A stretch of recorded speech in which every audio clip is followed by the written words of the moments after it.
what's blooming in my garden in September. I'm going to try to film this. Hopefully there won't be a lot of cars that go by, because that will make this harder to hear.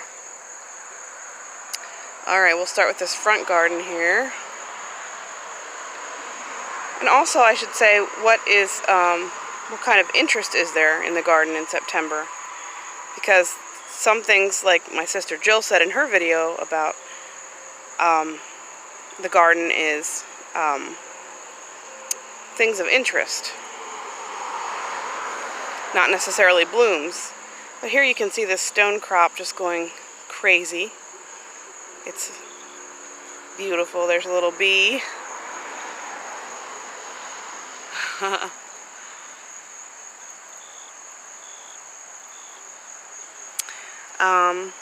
And then there is some stock that I planted from seed that is growing.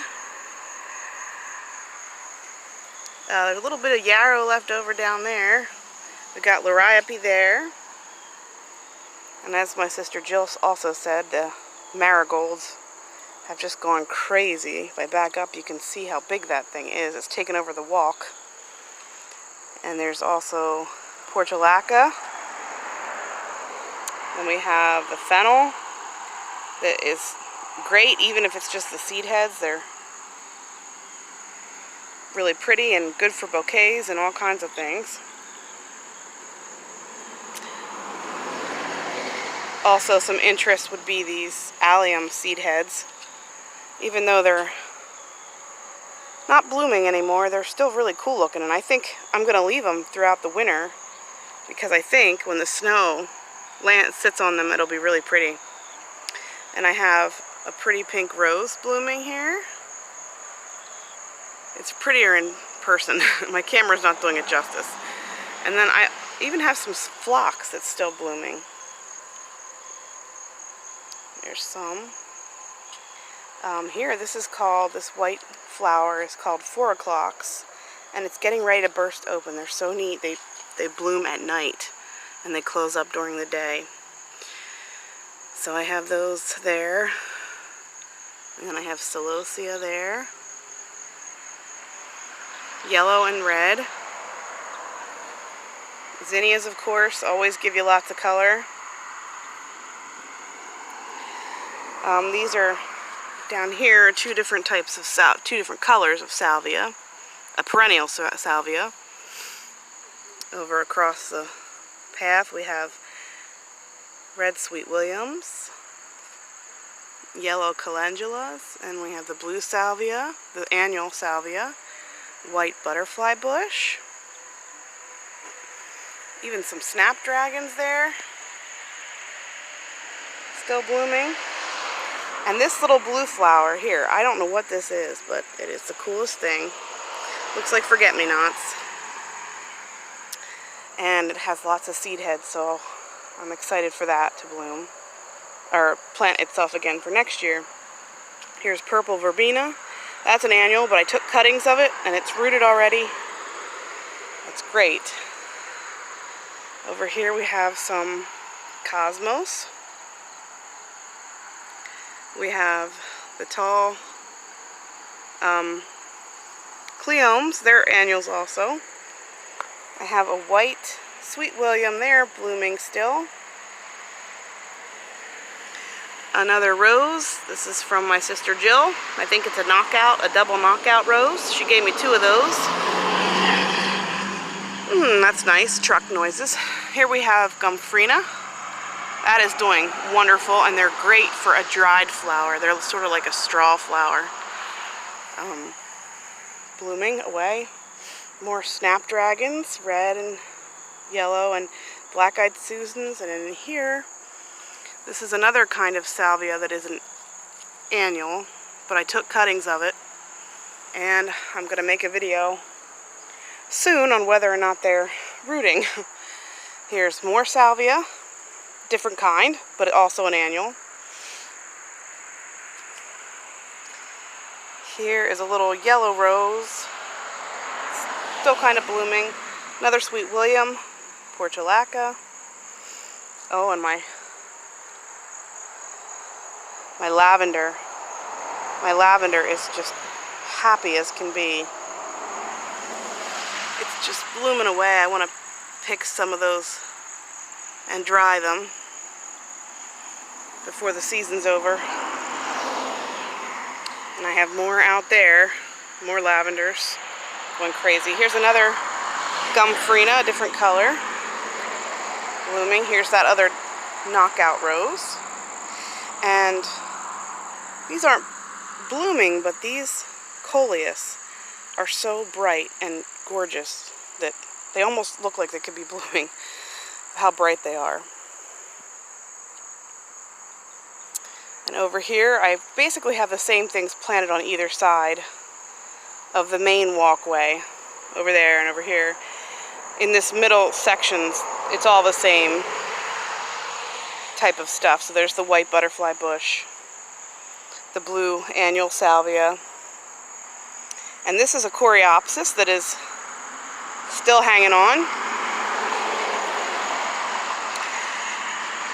This is yet another kind of salvia, a red salvia. I should probably take cuttings of that because that's pretty awesome. Back here we have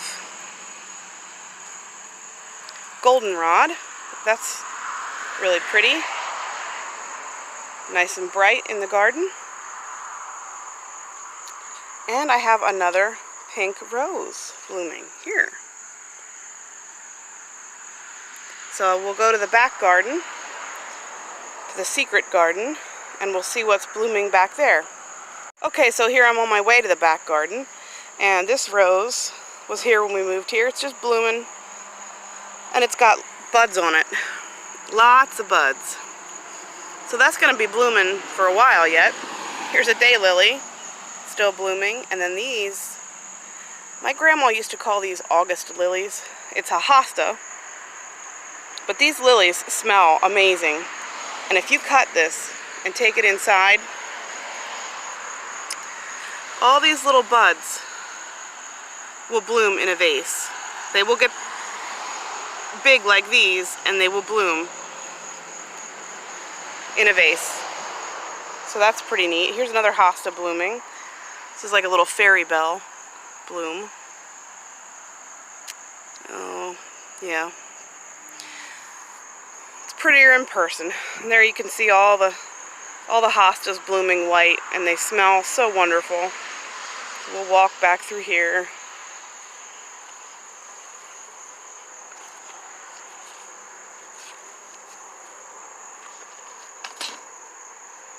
I have a little begonia blooming there, and that one too, but it doesn't look so hot.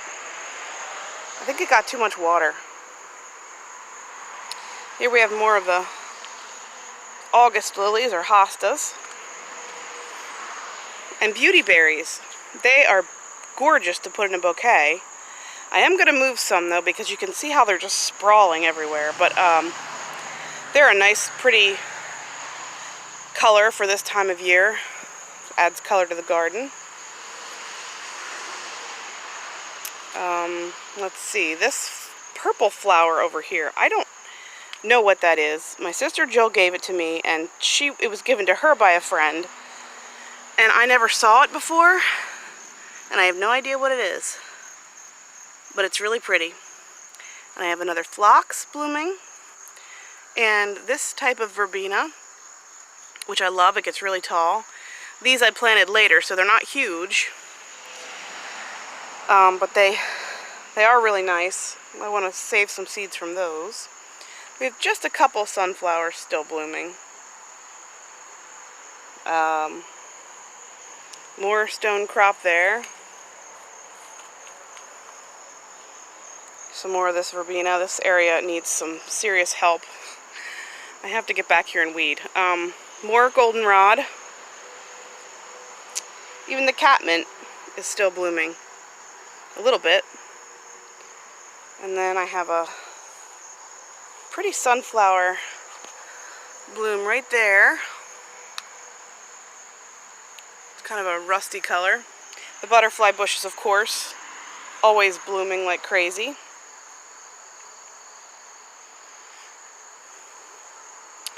We go over this way. Here's a little salvia that planted itself from seed, which I'm thrilled about. I love when plants do that. Oh, I have also over here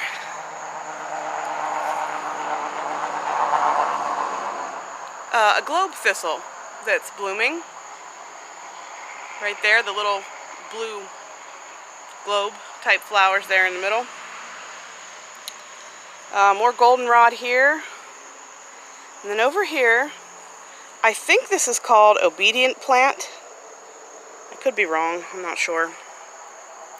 But it just is gorgeous coming up through this snowball bush. And I have a couple of little zinnias over here. Not many, but they're blooming there. And then a peacock orchid blooming. One is getting full of storage, so we'll see how long we can go here. This is a coreopsis, and it is tall. And it's a wonderful plant. Just keeps blooming and blooming, and it gives a little bit of shade to this bench in the afternoon. We also have ironweed blooming in here. That's a nice fall bloomer. We have some more cosmos over here and over there, and we also have the butterfly bush in the background. And behind that we have some more of the annual salvias.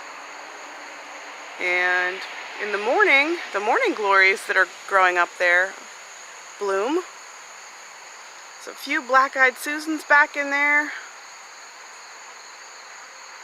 And here's some interest that isn't necessarily a bloom. It's these castor bean plants. They have the coolest seed pods. We'll go over there and look at those.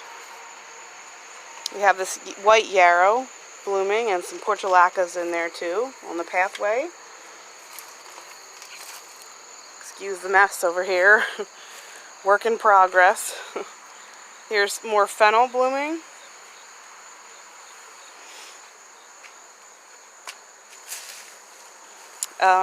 But if you look at these seed heads, they're really cool. They remind me of truffula trees from the Lorax, Dr. Seuss. So they're pretty fun.